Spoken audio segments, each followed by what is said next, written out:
Assalamualaikum warahmatullahi wabarakatuh. Alhamdulillahil qail wa basyiris sabirin alladzina idza asabathum musibah qalu inna lillahi wa inna ilaihi raji'un. Wassalatu wassalamu ala asyrafil anbiya'i wal mursalin Sayyidina Muhammadin wa ala alihi wa sahbihi ajma'in. Subhanaka la ilma lana illa ma'allamtana innaka antal alimul hakim. Wala hawla wala quwwata illa billahil aliyil azim. Amma ba'du. Hadirin hadirat jamaah takziah yang dirahmati Allah, malam ini kita berkumpul di tempat ini dalam rangka takziah malam pertama sekaligus terakhir. Katanya cuma satu malam saja takziahnya atas wafatnya orang tua kita Bapak Arif Abdullah. Pasti semua bapak ibu yang pernah berinteraksi dengan beliau, kalau ditanya tentang karakter beliau atau akhlak beliau, pasti kita bilang beliau orang baik. Amin. Dalam sebuah hadis Rasulullah SAW dijelaskan bahwa orang yang meninggal dunia kemudian 3 atau 4 tetangga terdekatnya itu bersaksi bahwa dia orang baik, maka itu sudah cukup untuk menjadi jaminan bagi ampunan segala dosanya dan untuk masuk surga. Jadi beliau ini insya Allah orang selamat. Amin. Karena semua yang memberikan kesaksian yang pernah bergaul dengan beliau pasti bilang beliau orang baik. Beliau orang baik. Kemudian beliau ini jemaat tetap di Masjid Darul Falah dan termasuk dewan pendiri. Itu amal jariah, mengalir terus pahalanya, Pak. Jadi selama masjid itu masih berdiri, masih digunakan, selama itu pula mengalir terus pahalanya. Jadi semua orang yang pernah berpartisipasi dalam pembangunan masjid, walaupun sumbangannya itu hanya sebesar sarang burung. Gimana sarangnya? Sarang burung Pak, besarnya itu? Tergantung burungnya. Kalau burungnya besar, besar juga sarangnya. Kalau burungnya kecil, kalau yang paling kecil sarangnya itu sarang burung apa itu? Mungkin burung pipit atau burung walet ya. Itu sekecil itu saja sumbangan kita, itu sudah menjadi amal jariah itu. Jalan terus pahalanya, apalagi lebih besar daripada itu. Maka penting sebelum kita meninggal dunia nanti harus ada investasinya, investasi akhirat. Kalau di Mesir itu ada tradisi masyarakat di sana itu, kalau mereka sudah merasa ajalnya sudah dekat, usia sudah masuk 60, mereka itu mencari lokasi tanah yang mau dibebaskan untuk wakaf. 1 meter, 2 meter, yang penting ada anunya, yang penting ada wakafnya. Pertimbangannya karena amal jariah banyak, ada 7 disebut dalam hadis. Pohon, selama pohon itu masih berbuah, dimakan oleh binatang, burung, manusia, yang nanam itu dapat pahala sedekah. Cuma pohon ada masanya mati. Masjid, bangunan atau fasilitas umum, kalau masjid misalnya direnov atau sudah hancur, habis. Tapi kalau tanah, sampai kiamat Pak, tanahnya selalu ada. Maka wakaf paling panjang itu adalah tanah. Cuma sekarang untuk kehati-hatian, karena sudah banyak pengalaman, orang tuanya wakafkan tanahnya, anaknya menggugat. Wah, dan itu sudah banyak saya lihat Pak, sudah banyak. Maka kalau wakaf, urus sertifikat wakafnya di Kementerian Agama, di KUA, kemudian ke BPN, supaya diamankan itu anunya, wakafnya itu, supaya tidak diganggu oleh anak cucunya. Biasanya kalau generasi pertama masih aman. Tapi kalau generasi ketiga, generasi keempat, biasanya tidak tuh bilang anunya kakekku dulu ini, nah gugat ya. Kesalahan kita biasa pengurus, biasa tidak mengurus surat-suratnya, akhirnya kalah kita. Dan itu pernah saya alami 2 kali. Wah, itu sudah cukup menjadi pelajaran. Kembali tadi kepada takziah. Jadi begini, almarhum ini memberikan pelajaran besar bagi kita untuk istiqamah di jalan kebaikan. Keuntungannya 2 minimal ya. Kalau kita istiqamah di jalan Allah, insya Allah itu matinya husnul khotimah. Yamutul mar'u ala ma'asha alaihi. Seseorang itu akan menemui kematiannya berdasarkan kebiasaannya ketika hidup. Disinilah pentingnya kita membuat kebiasaan-kebiasaan yang baik supaya kita nanti matinya dalam salah satu kebiasaan itu. Yang kedua, dalam hadis disebutkan, idza maridal abdu aw safara kutiba lahu mithlu ma kana ya'malu muqiman sahihan. Sesungguhnya seorang mukmin kalau dia sakit atau dia musafir, maka dicatatkan pahala berdasarkan kebiasaannya ketika sehat dan mukim. Almarhum ini selalu menjaga sholat jamaahnya di masjid. Beliau tidak ke masjid karena sakit. Dalam hadis disebutkan kalau kebiasaannya itu selalu ke masjid, walaupun dia sholat di rumah sakit sendiri, walaupun sholat di rumah sendiri, tetap dihitung pahala sholat berjamaah. Karena itulah kebiasaannya. Dia tidak ke masjid bukan karena keinginannya, tapi karena kehendak Allah.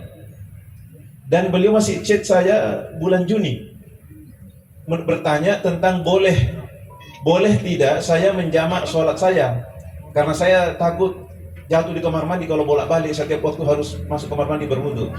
Saya jawab waktu itu, waktu beliau bertanya, kalau alasannya syar'i, ya, musafir atau sakit berat, maka dibolehkan sholat itu dijamak. Jadi duhur jamak dengan asar, maghrib jamak dengan isya, subuh nggak boleh dijamak, Pak. Kalau digabung semua, Ustaz, itu bukan apa sih jamak namanya, itu apa sih jemu. Apa sih jamu namanya kalau itu. Jadi jamak itu duhur asar, maghrib isya, kemudian subuh terpisah. Jadi saya jawab bahwa boleh dijamak. Untuk tayamumnya, kalau misalnya tidak mampu atau tidak boleh menggunakan air, boleh tayamum, boleh. Tapi kalau boleh menggunakan air, ya jangan tayamum pakai air. Jadi prinsipnya agama ini, yuridullahu bikumul yusra wala yuridu bikumul usra. Allah itu menghendaki kemudahan kepada kalian dan tidak menghendaki kesulitan. Tetapi itu tadi saya ingin sampaikan, selama ada kemampuan, gunakan kemampuan itu, gunakan kesempatan itu untuk membuat kebiasaan-kebiasaan yang baik. Misalnya ini, Bapak jam 3 sudah bangun, tahajud, witir, menunggu subuh baca 1 juz, terus subuh ke masjid sholat berjamaah, pagi sholat duha, mengaji, kemudian melakukan kebaikan baik, itu rutin dilakukan tiap hari. Tiba-tiba jatuh sakit, tidak 1 minggu di rumah sakit. Maka selama 1 minggu itu dia sakit, tidak mampu melakukan amal-amal yang tadi rutin dilakukan, itu tetap jalan pahalanya, Pak. Tetap jalan itu. Karena kita tidak tahu kapan kita sakit, maka gunakannya baik-baik. Gunakan baik-baik, jangan disia-siakan. Dan orang yang selalu sholat berjamaah di masjid itu banyak keuntungannya. 1, dijamin oleh Nabi bahwa dia itu orang beriman. Jadi kalau kita melihat ada orang yang rajin di masjid sholat berjamaah, pastikan dia itu orang beriman. Kalau belum rutin di masjid, tapi ini jangan untuk mengevaluasi orang ya, ini untuk mengevaluasi diri sendiri. Itu Rasulullah SAW mengatakan, laisa sholatun athqala alal munafiqina min sholatil fajri wal isya'i. Tidak ada sholat yang paling berat dilakukan oleh orang munafik itu sama beratnya sholat jamaah isya dan subuh. Lau ya'lamuna ma fihi ma la'atauhuma walau habwa. Seandainya mereka mengetahui pahala sholat jamaah isya dan subuh itu, mereka pasti datang semua, walaupun harus dengan merangkak. Tadi saya katakan hadis ini dipakai untuk mengevaluasi diri sendiri. Saya masih malas-malas ke masjid sholat jamaah subuh. Siapa tahu ada kemunafikan di hati saya ini. Jangan dipakai untuk mengevaluasi tetangga. Tetangga nak ke masjid. Munafik. Tidak boleh. Tapi pakailah untuk mengevaluasi diri kita sendiri. Tapi kalau ada orang rutin di masjid berjamaah, itu tadi, bahwa Nabi katakan saksikan dia itu orang beriman. Saksikan dia orang beriman. Jadi almarhum ini kita semua pasti sepakat bahwa beliau adalah orang baik. Beliau itu meninggalnya husnul khatimah. Dan masih banyak chatting saya sama beliau, termasuk kalau ada hal-hal yang aneh beliau dapatkan itu, beliau pasti tanya sama saya. Waktu beliau ada penceramah, dia bilang begini, itu doa di antara 2 sujud, Rabbighfirli warhamni wajburni warfa'ni warzuqni wahdini wa'afini wa'fuani. Dia bilang wa'fuani itu tidak ada dalilnya. Dia bilang saya tidak pernah dapat dalilnya. Saya bilang betul ya. Cocok itu. Kalau dibilang saya tidak pernah dapat, tapi bukan berarti tidak ada kan? Ternyata saya lihat hadis tentang duduk di antara 2 sujud, saya jelaskan sama beliau. Itu ada 7 riwayat. Ada 7 riwayat. Ada riwayat Bukhari, ada riwayat Muslim. Nah, kata wa'fu anni ini ada dalam riwayat Imam Al-Baihaqi. Kalau di Muhammadiyah, metodologinya itu dia metode tarjih. Ada 7 riwayat. Langsung ditarjih mana yang paling kuat. Oh, ini riwayat Bukhari 5. Nah, itu yang dipakai, yang lain abaikan. Karena beliau di Muhammad itu menggunakan metode tarjih. Kalau di NU tidak, dia menggunakan metode kompromi. Al-jam wa taufiq. Jadi 7 hadis itu digabung semua, ini ada sama, oke, satu saja. Ini yang tidak ada gabung, akhirnya jadi 8 itu. Jadi ini dua-duanya benar. Ini masalah metodologi istinbat hukum saja. Ada mendahulukan metode tarjih, ada yang menggunakan metode al-jam wa taufiq. Jadi jangan katakan tidak ada dalilnya. Tapi ustaznya sudah benar, dia bilang saya tidak pernah dapat. Ah, itu bilang benar nih, tidak pernah dapat, bukan berarti tidak ada. Ada. Saya bilang kalau dia butuh nanti saya kirimkan. Iya. Beliau selalu tanya itu sama saya. Kalau ada lagi hal-hal yang menurut beliau lain-lain, beliau tanya. Jadi saya chatting itu bulan Juni terakhir itu beliau. Chatting saya tentang itu kondisi beliau. Apakah boleh saya menjamak sholatnya? Saya bilang silakan dijamak kalau memang agak susah karena daripada misalnya jatuh di kamar mandi, yaitu agak berat. Jadi kalau berat silakan. Ya, tapi mumpung ada kekuatan, ya kita normal dulu,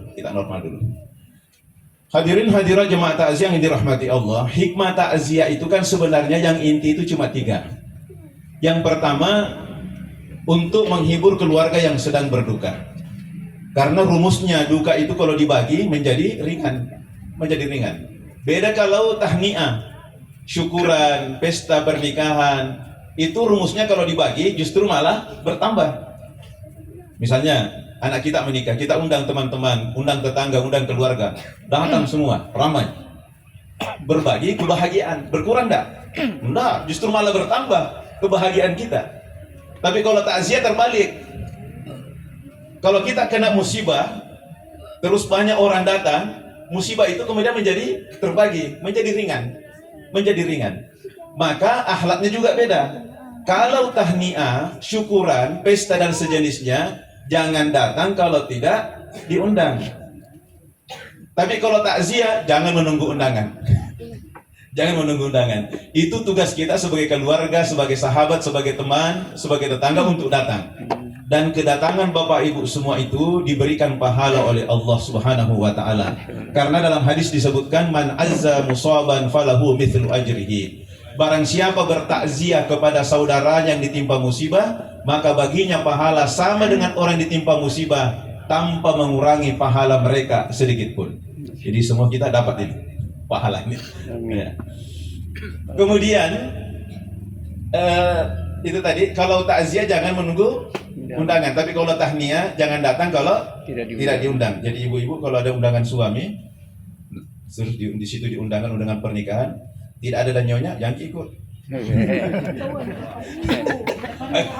Kalau ada, jadi ini akhlaknya, etikanya. Dan ini pernah kejadian teman saya, ya seorang pejabat dulu ini, profesor, karena 30 tahun lebih baru ketemu sama teman dari pesantren, gembira sekali, wah senang sekali ketemu. Ayo pergi makan di Wong Solo, 5 orang. Ternyata ada 1 orang itu chat di grup, ayo bergabung merapat di Wong Solo. Datang 25 orang. Uang tidak cukup, kan yang tadi dipersiapkan cuma 5 orang. Dia masuk WC, nah. Terus nelpon, "Deng, bawa angkat dulu uang." Dan kenapa? Uang udah cukup, dia mencukup undang 25 yang datang. Itu bisa mempermalukan orang. Jadi kalau kita tidak diundang, jangan kita. Dan itu pernah kejadian di masa Rasulullah SAW. Rasulullah diundang bersama 5 orang sahabat, tapi yang ikut 6. Jadi sampai di rumah tuan rumah, Nabi melapor dulu. Yang diundang kan cuma 5 ya. Ini ada yang 1 tambahan ini, boleh enggak? Oh, boleh, silakan. Kalau sudah begitu tidak ada masalah. Ini untuk kehati-hatian. Jangan sampai kita masuk seperti banyak anak muda biasanya, modal amplop, modal pakaian rapi, masuk numpang makan.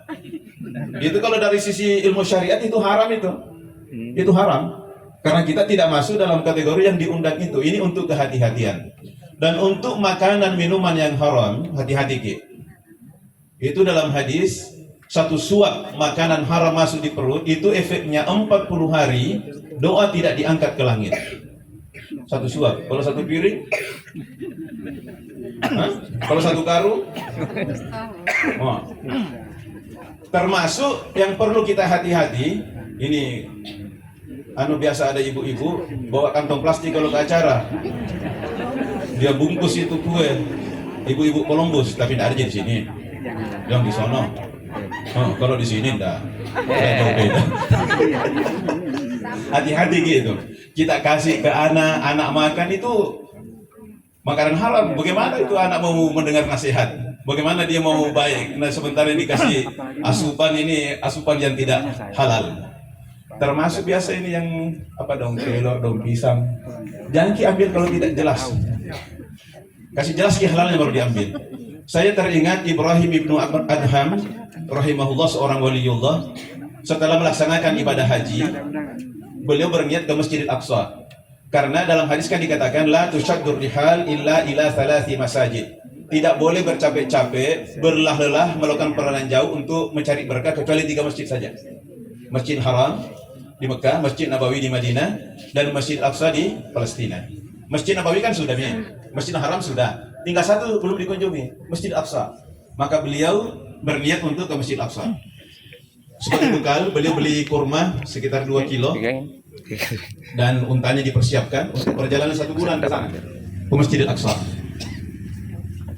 Waktu beli kurma itulah kan ditimbang. Terus ada 1 kurma dibawa di dekat timbangan itu jatuh dari atas. Dia kira itu adalah miliknya. Yang jatuh dari kantong, diambil, dia makan. Sampai di Masjidil Aqsa, kan dia ulama sufi, dia bisa kasyaf, mendengarkan dan melihat malaikat, mendengarkan percakapan malaikat. Itu Syekh Ibrahim ya? Iya. Wah, itu doanya mustajab. Kalau dia berdoa pasti dikabulkan oleh Allah. Kata malaikat yang satu, dulu, sekarang enggak lagi. Hah? Kenapa bisa? Dan dia pernah makan kurma 1 biji yang tidak halal. Mendengar itu, dia tidak berlama-lama di Masjidil Aqsa. Setelah selesai sholat 2 rakaat, dia balik lagi ke Mekah. Untuk apa? Pergi cari penjualnya, minta halalnya itu. Tapi perjalanannya kan lama. Tadi 1 bulan perginya, 1 bulan pulang.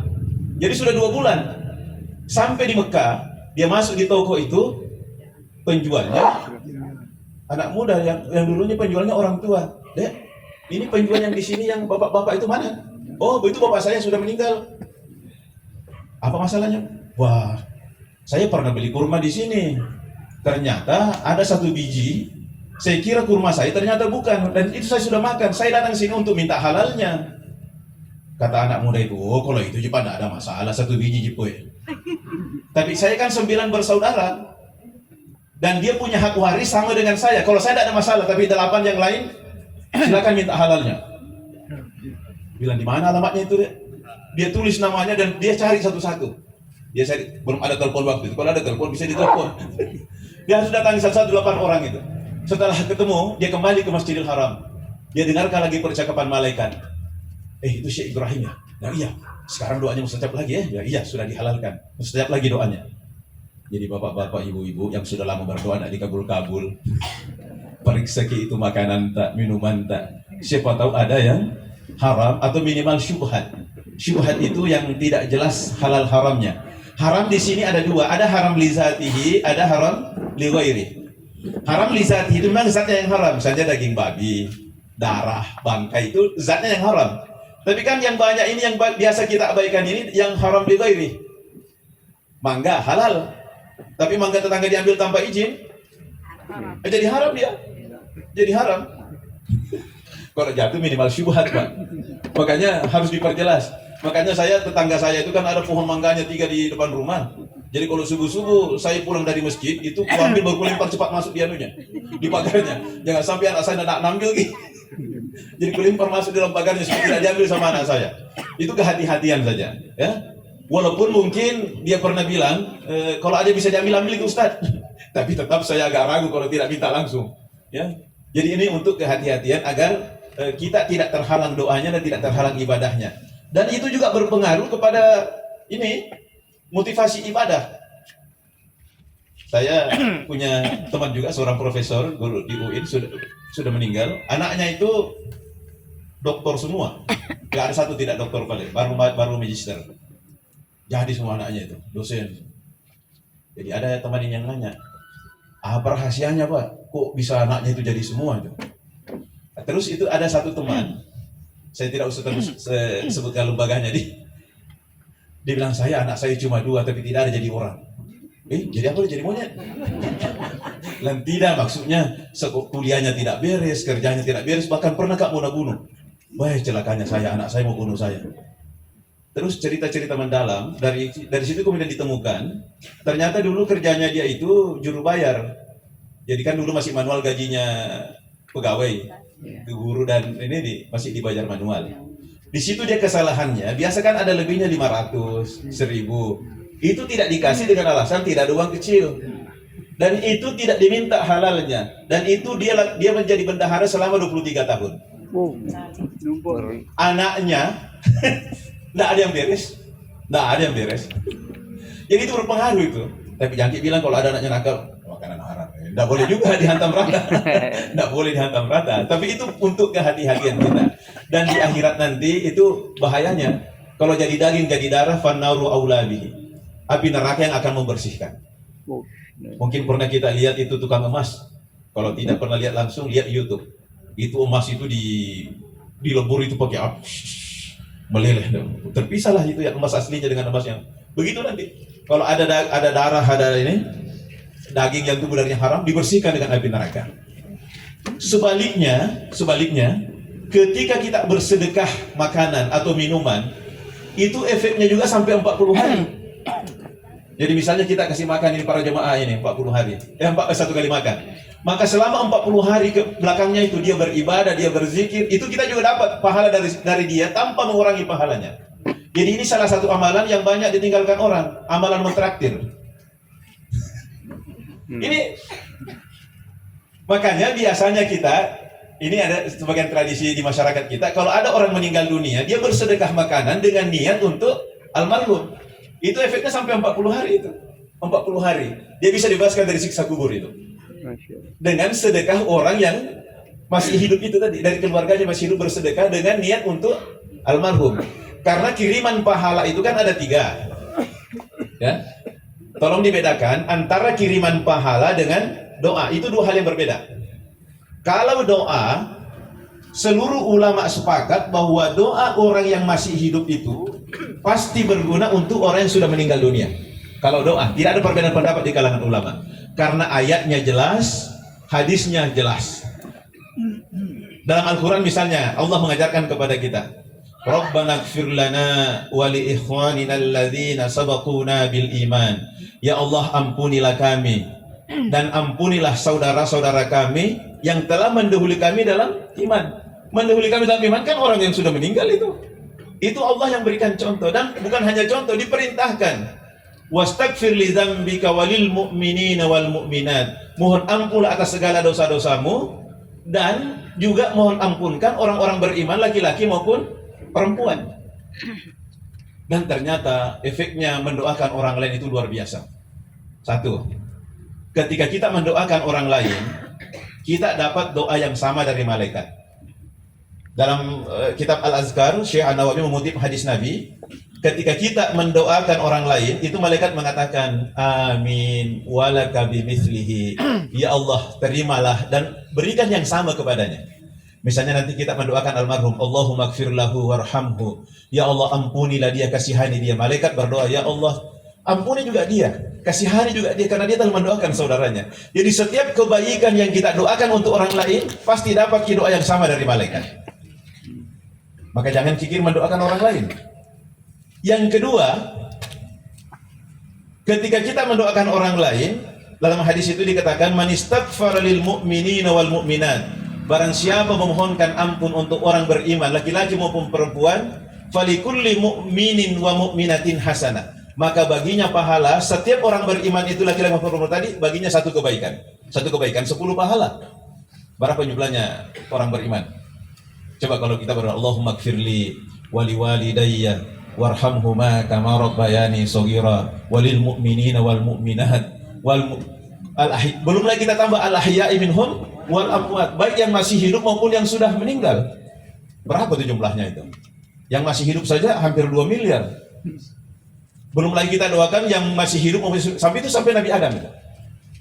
Saya dapat sebuah riwayat. Ini yang tadi sudah berdoa lama, tapi tidak dikabul-kabul sama Allah.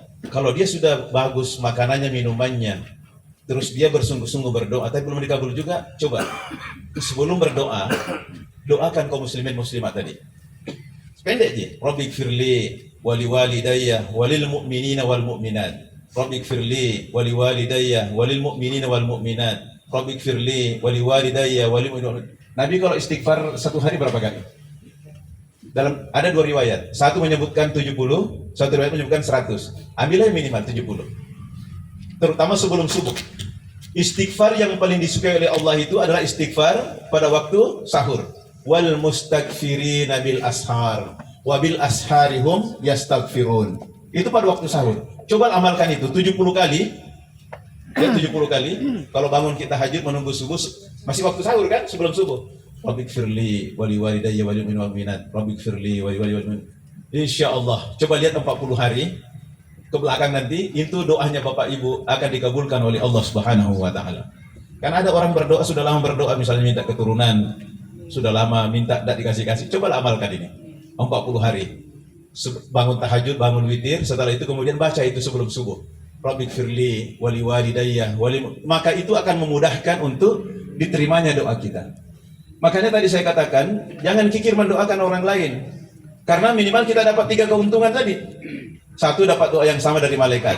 Yang kedua, dapat pahala sejumlah orang yang kita doakan. Yang ketiga, doanya gampang diterima oleh Allah Subhanahu wa taala. Dan mungkin masih ada lagi yang lain nanti fadilahnya itu. Apalagi cuma berdoa, mengaminkan, sudah ada bimbing doanya. Kita tinggal mengaminkan saja, gampang saja. Amin, amin. Orang yang berdoa dan orang yang mengaminkan itu berserikat dalam pahala. Dapat pahala yang sama dia. Tinggal mengaminkan saja. Ya, itu. Kemudian saya ulangi tadi bahwa tujuan takziah ini cuma 3 yang besar saja ya. Yang pertama untuk menghibur keluarga yang sedang berduka.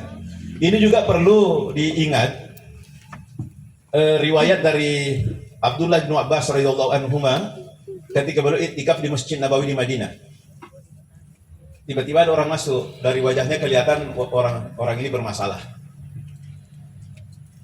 Kemudian Abdullah bin Mas'ud bertanya, apa masalahmu? Dia ceritalah. Oh, itu saya tahu siapa yang bisa membantumu. Ayo sini, kita pergi ke rumahnya. Setelah keluar dari masjid, orang itu langsung, tunggu dulu Pak. Bapak kan iktikaf. Kalau iktikaf tidak boleh keluar dari masjid kan? Batal nanti pahalanya. Dengan mata berkaca-kaca, Abdullah bin Abbas radhiyallahu anhu mengatakan, saya pernah mendengar yang dimakamkan di sini, maksudnya Rasulullah kan dimakamkan situ dekat masjid ini. Sekarang sudah dalam masjid. Ya. La amshi ma'akhin fi hajatin lahu ahabbu ilayya min a'takifa hadzal masjid syahran. Saya berjalan mengurus urusan sesama muslim ikhlas karena Allah, itu lebih aku sukai dibandingkan iktikaf di masjid ini selama 1 bulan. Kan banyak kita berusaha untuk pergi umrah kan? Bagus. Untuk mendapatkan pahala sholat jamaah, karena kalau kita sholat jamaah di Masjid Nabawi itu kan pahalanya 1000. Kalau Masjidil Haram 100.000. Itu yang kita kejar, paham. Ternyata ketika kita membantu orang lain dengan ikhlas, itu pahalanya kalah iktikaf di Masjid Nabawi selama 1 bulan itu. Maka saya biasa katakan, kalau ada tetangga kita, ada saudara kita yang ditimpa musibah, urusan tenda, urusan kursi, urusan konsumsi, jangan ambil lagi dia yang urus, kasihan. Ini kesempatan kita sebagai tetangga, sebagai teman, sebagai sahabat untuk mendulang pahala yang luar biasa tadi itu. Makanya ringan-ringanlah dalam membantu orang. Karena juga ketika kita rela membantu orang dengan ikhlas, sebenarnya kita membantu diri sendiri. Karena Rasulullah SAW mengatakan dalam hadis, wallahu fi aunil abdi ma'adamal abdu fi auni akhihi. Allah akan senantiasa menolong seorang hamba selama hamba itu masih mau menolong saudaranya. Jadi kalau kita rajin membantu orang lain, maka juga Allah akan memudahkan urusan kita. Nah, ini kesempatan untuk itu tadi, berbuat baik ketika ada saudara kita yang ditimpa kesusahan. Ini semangat berbagi ini. Ini yang pertama. Hikmah takziah adalah untuk berbagi duka, dan kedatangan Bapak Ibu semua, bantuan Bapak Ibu semua itu nilainya besar sekali di sisi Allah Subhanahu wa taala. Yang kedua, hikmah takziah itu adalah tazkiratul maut. Mengingatkan kita kepada kematian. Karena Rasulullah SAW bersabda, kafa bil mauti wa idha, cukuplah kematian itu menjadi nasihat bagi kita. Orang yang ingat mati dengan tidak ingat mati pasti beda, Pak. Pasti beda. Coba kalau kita sudah rasakan itu, kematian itu sangat dekat, itu motivasi ibadah tinggi sekali. Tinggi sekali. Dan itu pernah saya rasakan. Pernah saya rasakan. Saya sempat dirawat di rumah sakit haji 21 hari, 4 hari di ICU. Dan sempat kritis. Bahkan istri saya sudah dipanggil sama Satgas. Kalau bilang Satgas Martin gitu. Istri saya dipanggil, Satgasnya bilang begini, Ibu melihat kondisi Bapak kayaknya tidak ada lagi harapan. Jadi musyawarah bagi sama Iparta, di mana mau dimakamkan. Karena waktu itu ada SOP-nya, kalau meninggal karena COVID kan diambil ke Macanda. Kalau tidak ada keputusan dalam 4 jam. Ya waktu COVID. Jadi saya sempat ini pneumonia, paru-paru itu. Makanya saya susah bernapas, harus pakai ventilator. Pakai ventilator itu yang oksigen tekanan tinggi itu. Begitu dibuka, wah, paru-paru pun peluki. Dia lemah nyawa. Sesak nafas itu. Begitu dipasang, wah enaknya itu. Ketika itulah saya berdoa kepada Allah, Allahumma ahyini ma kanatil hayatu khairan li. Ya Allah, hidupkanlah aku selama kehidupan masih lebih baik bagiku. Wa tawaffani idza kanatil wafatu khairan li, dan matikanlah aku jika kematian sudah lebih baik bagiku. Jadi berserah diri kepada Allah. Kalau pada hidup masih lebih baik dihidupkan, kalau mati lebih baik dimatikan. Ternyata Allah melihat kehidupan masih lebih baik, maka dipanjangkan umurnya. Walaupun menurut ilmu dan pengalaman dokter tidak ada lagi harapan. Dan memang teman saya di sebelah dosen UNM seumur dengan saya, bulan lahirnya, tahun lahirnya sampai beda tanggal, meninggal di samping saya. Saya lihat meninggal. Setelah dia meninggal, datanglah suster sama saya, Pak, jangan di-stres Pak Di. Saya bilang sama susternya, Bu, masing-masing orang ada jalan takdirnya. Dan bukan juga sakit bikin mati orang, ajal yang bikin mati. Biar sakit kalau belum ajalnya, tidak mati. Biar sehat, kalau ajal mati. Dan kebetulan hari itu pesawat Sriwijaya Air jatuh. 88 penumpangnya itu mati semua. Saya bilang itu, kan saya masih bawa HP, jadi masih bisa baca berita. Saya bilang nih, Sriwijaya Air itu tadi yang naik pesawat 88 orang sehat semua, enggak ada yang sakit. Kalau dia sakit, apa pergi naik pesawat? Dia sehat semua. Hari ini mati karena sudah ajalnya. Jadi tidak usah begitu terbebani, dia sudah ditentukan itu. Walaupun sampai sekarang memang ada perbedaan pendapat di kalangan ulama. Ada yang mengatakan, ini dua perbedaan pendapat. Apakah ajal itu yang mengundang sebab, atau sebab yang mengundang ajal? Misalnya ada orang kecelakaan lalu lintas, dia mati. Apakah kecelakaan lalu lintasnya itu yang menyebabkan dia mati? Atau justru terbalik, justru karena ajalnya sudah datang, dikasih kecelakaan sama Allah supaya dia mati. Gimana yang benar nih? Sampai sekarang saya masih saya baca itu tidak ada kesepakatan. Walaupun kita Indonesia mayoritas Ahlus Sunnah wal Jamaah mengambil pendapat itu tadi, bahwa ajal yang mengundang sebab, ajal mengundang sebab. Tapi di kalangan lain mengatakan tidak, sebab yang mengundang ajal. Tapi dua-duanya kita ambil lah.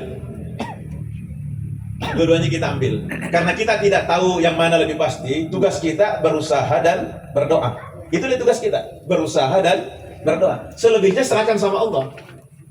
Maka ketika kakak ipar saya kecelakaan di Bone, di Gatareng, jalanan ke Sinjai, dari Bone lurus-lurus itu, dia kecepatan tinggi. Waktu itu ada mobil truk parkir di pinggir jalan. Pas dia lewat, itu supir buka pintu. Jadi tak sanggup di pintu. Sudah tak sanggup, begitu jatuh, motornya lari, dia jatuh, dari belakang ditabrak lagi. Saya dapat telepon bahwa Iparta ada di UGD Sinjai, rumah sakit Sinjai. Jadi saya sekeluarga langsung berangkat dari Makassar ke Sinjai. Sampai di Sinjai, dokter bilang, kami tidak bisa tangani ini, Pak, ini pendarahan otak. Ini harus diwahidin, harus operasi ini. Berangkat lagi, balik lagi ke Makassar. Sampai diwahidin, diminta tanda tangan persetujuan operasi. Jadi kakak ipar saya tertua yang perempuan, silakan tanda tangan lagi deh. Ya tanya dulu. berapa persen kemungkinannya berhasil, karena ini kan bayar full, ini bayar swasta, tidak ada BPJS-nya.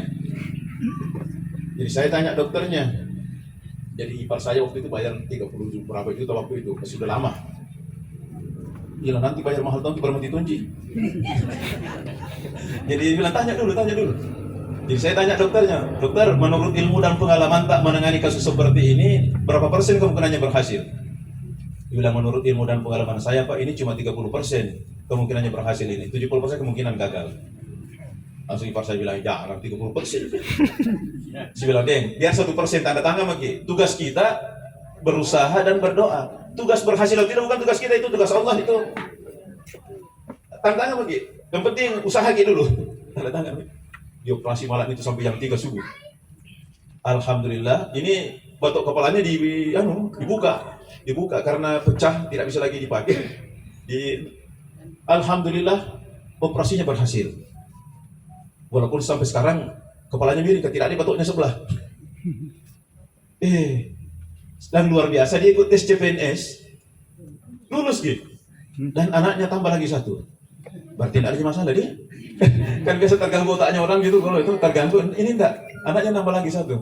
Itu sering saya jadikan contoh untuk tidak menyerah. Yang penting dulu, berjuang dulu. Apakah berhasil atau tidak itu urusan lain. Dan itulah yang diperpegangi oleh para pejuang Islam. Saya ingat itu Panglima Umar Mukhtar namanya di Libya, ketika ditangkap sama tentara Italia dan disidang di hadapan sidang pengadilan militer. Dia bilang, menyerah kalian kan cuma senjatanya pakai bedil. Yang bedil itu kan 1 kali ngisi menunggu lagi untuk menembak. Bedil. Kemudian kendaraan kalian cuma kuda. Kami punya tank, kami punya senjata otomatis, kami punya jet tempur. Tidak mungkin kau menang. Apa jawaban Panglima Umar Mukhtar? Kami diperintahkan dalam agama kami untuk berjuang, bukan untuk menang. Maka tugas kami adalah berjuang. Menang atau kalah itu urusan Allah, bukan urusan kami. Ternyata kaum muslimin Libya menang, Pak. Menang melawan tentara Italia itu dengan semangat jihadnya itu tadi. Jadi sekali lagi tugas kita itu adalah berusaha dan berdoa. Soal berhasil atau tidak itu urusan Allah. Coba lihat kisah Maryam dalam Al-Quran. Ketika beliau akan melahirkan putranya Nabi Isa alaihissalam. Ibu-ibu pasti tahu lah gimana sakitnya kalau orang mau melahirkan. Antara hidup dan mati. Saya cuma bisa cerita, tidak bisa rasakan. Saya cuma bisa lihat istri saya 4. Itu saya perhatikan, kalau masih bisa cerita, masih bisa senyum, masih lama ini. Tapi kalau tidak bisa senyum, tidak bisa cerita, masuk sambung kami, dekat-dekat ini. Ternyata betul, saking sakitnya itu. Sudah sakit mau melahirkan secara fisik, sakit lagi secara perasaan fisikis. Karena dibully kan, dia hamil, tidak ada suaminya. Tidak ada suaminya kan, dia hamil, dibully. Sudah sakit fisik, sakit psikis. Dalam kondisi lemah seperti itu, dia berharap mati saja. Ternyata kemudian malaikat Jibril datang membawa perintah dari Allah. Wa huzzi ilaiki bijiz'in nahlati tusaqit alaiki rutaban janiyya. Goyangkan pangkal pohon kurma itu agar buahnya yang matang itu jatuh. Pernah lihat pohon kurma, Pak? Besar, lebih besar dari batang kelapa. Kalau kita di Indonesia kayak pohon sawit. Tapi yang pernah umrah pasti pernah lihat, karena pasti kunjungan ke kebun kurma. Bisa enggak kita ini laki-laki semua berkumpul, kasih goyang batangnya itu supaya jatuh buahnya? Enggak bisa, Pak. Enggak bisa kasih jatuh buahnya hanya dengan menggoyang batangnya. Nah, ini perempuan hamil tua, mau melahirkan, disuruh kasih goyang batang kurma, bisa enggak jatuh buahnya itu? Secara teori enggak bisa. Tetapi karena Allah yang suruh, ini perintah, dia laksanakan sesuai dengan kemampuannya. Apa tadi? Tugas kita berusaha dan berdoa. Dia dilaksanakan saja tugas itu sesuai kemampuan. Dia kasih goyang dengan tenaga yang tersisa, apa yang terjadi? Jatuh. Dan setelah dia makan itu, dia menjadi kuat, menjadi sehat itu. Jadi sekali lagi, jangan pernah meninggalkan usaha karena putus asa. Selama masih bisa berusaha gitu dulu. Apakah nanti berhasil atau tidak, itu bukan urusan kita, itu urusan Allah Subhanahu wa Ta'ala. Sekali lagi, jangan lupa berusaha dan berdoa. Termasuk dalam urusan ini, keselamatan dunia akhirat. Tadi disampaikan oleh Pak Mantan Kakanwil bahwa kita diperintahkan untuk mengingat mati, dan salah satu mengingat mati itu adalah ziarah kubur. Bapak Ibu ziarah kubur berapa kali setahun? 2 kali ya, menjelang Ramadan. sebelum jalan Ramadan dan setelah Idul Fitri. Biasa tambah 1 kalau ada pernikahan. Kalau kita baca hadis tentang ziarah kubur, Nabi itu rata-rata ziarah kubur tiap-tiap minggu. Dan tadi sebelum subuh. Kalau beliau sudah sholat tahajud, sudah sholat witir, menunggu subuh, beliau pergi ziarah kubur dulu. Kadang tengah malam. Mau kita tiru itu? Situasinya beda. Kalau beliau di sana itu kan kuburannya padang pasir, kemudian dekat dari rumah hanya sekitar 100 meter saja. Kalau kita di sini kuburannya hutan-hutan, baru jauh ke dalam lagi gelap. Tapi memang ada kesalahan kita sebagian, takut kepada kuburan. Padahal yang harus ditakuti orang hidup. Orang hidup bisa mukul. Kalau orang mati mana bisa mukul? Ini karena pengaruh film, pengaruh cerita dan sebagainya. Tetapi intinya tadi, Nabi itu banyak ziarah kubur tiap minggu, terutama malam Jumat. Imam ini malam Jumat dia? Terutama malam Jumat. Jadi kita ini ziarah kuburnya masih kurang. Jadi Nabi itu ziarah kubur 1 tahun kurang lebih 50 kali. Kita 2 kali. Jadi bagusnya sering-sering lah kalau karena orang yang sudah meninggal dunia itu senang ketika dikunjungi oleh orang yang dikenalnya dulu waktu di dunia. Sama kalau kita datang berkunjung ketika dia masih hidup. Tadi saya dengar beliau dimakamkan di kuburannya ada Geruta Junaid Sulaiman. Berarti satu kompleks dengan mertua saya. Jadi saya kubur 2 kali setahun ke Bona itu, ke kuburan mertua saya. Berarti nanti saya bisa berziarah ke kuburan beliau juga. Karena berdekatan ya. Satu kompleks di situ. Jadi kalau saya pergi ziarah kubur mertua, saya juga berziarah ke kuburnya ada Geruta Junaid Sulaiman. Jadi nanti insya Allah, mudah-mudahan nanti kalau masuk Bona ini, saya juga bisa ziarah kubur ke beliau. Karena beliau akrab dengan saya. Itu sering chattingan, kalau ada diskusinya itu, melalui chatting itu. Ya. Dan saya banyak juga belajar beliau, karena beliau kan senior di Kementerian Agama. Ya. Kemudian yang ketiga, yang terakhir, hikmah ta'ziyah itu adalah untuk mendoakan almarhum. Kenapa orang yang sudah meninggal dunia itu perlu didoakan? Bapak Ibu, namanya manusia biasa, biar bagaimana baiknya, pasti ada dosa dan kesalahannya. Atau ada ibu-ibu di sini yang tidak ada dosanya? Angkat tangan kita deh. Ada? Ada semua. Kalau ada yang angkat tangannya bahwa tidak ada dosanya, aku pastikan dosanya tambah 1. Dosa bohong. Coba perhatikan itu, kalau kita selesai sholat. Assalamualaikum warahmatullahi. Assalamualaikum warahmatullahi. Apa yang pertama kita baca? Astagfirullah. Astagfirullah. Kenapa kita istighfar 3 kali? Nah, sholat ini bukan dosa.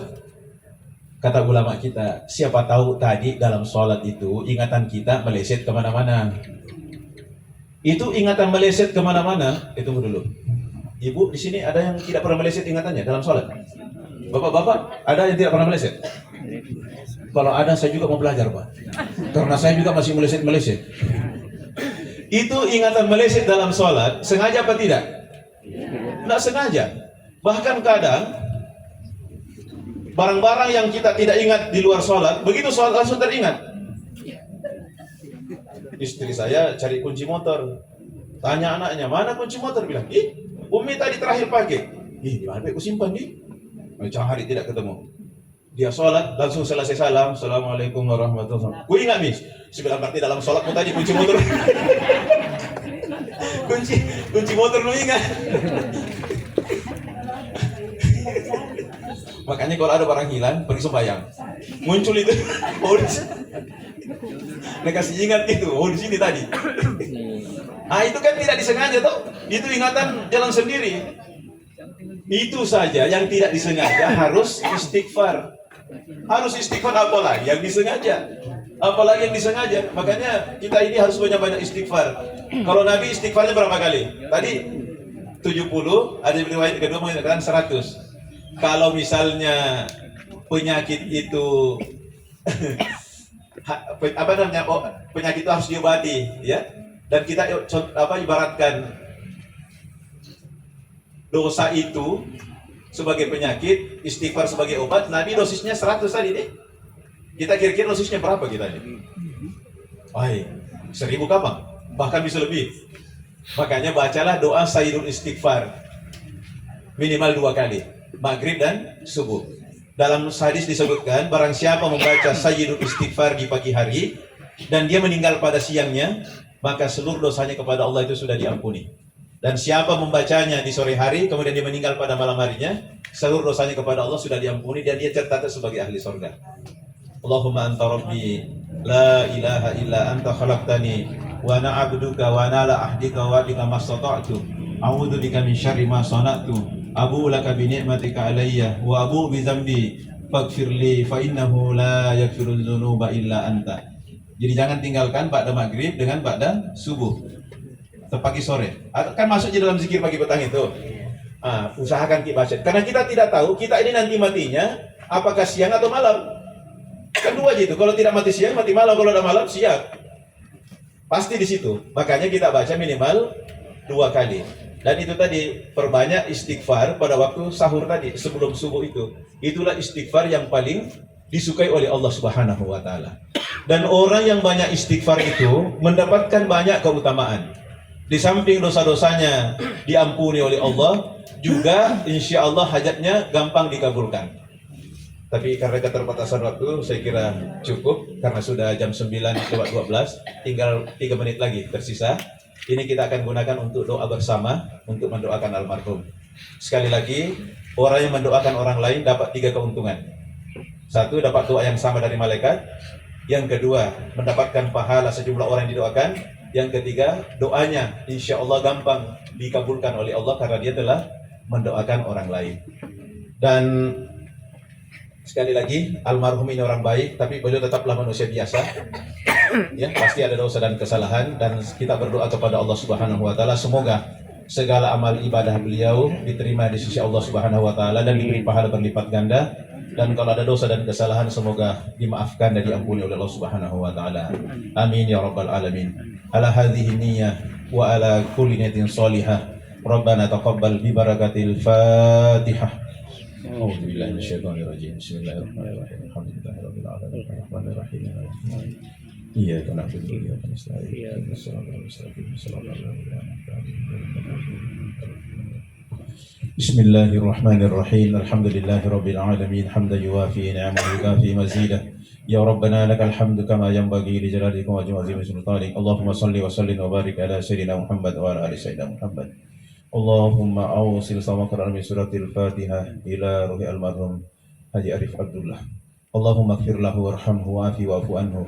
Allahumma ja'al qabrahu rawdatan min riyadil jinan wa la taj'al qabrahu hufratan min hufarin niran.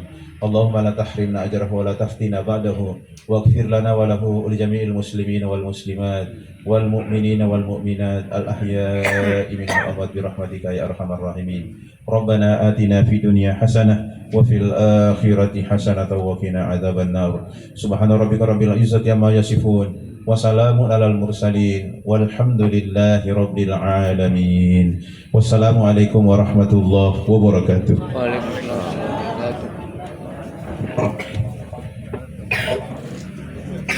Demikianlah tadi tausiah Taksirul Maid yang dibawakan oleh Bapak Dr. Haji Samsuri Jupri MA. Kepada beliau kami aturkan banyak terima kasih dan mewakili keluarga kepada bapak-bapak, ibu-ibu jemaah sekalian, terima kasih semua atas kehadiran kita bersama-sama di rumah duka. Atas perhatian kita semua kami aturkan banyak terima kasih. Mari kita bersama-sama tutup pertemuan kita ini dengan membaca doa kafaratul majelis. Subhanakallahumma bihamdika asyhadu an la ilaha illa anta astaghfiruka wa atubu ilaik. Dan saya akhiri, wassalamualaikum warahmatullahi wabarakatuh.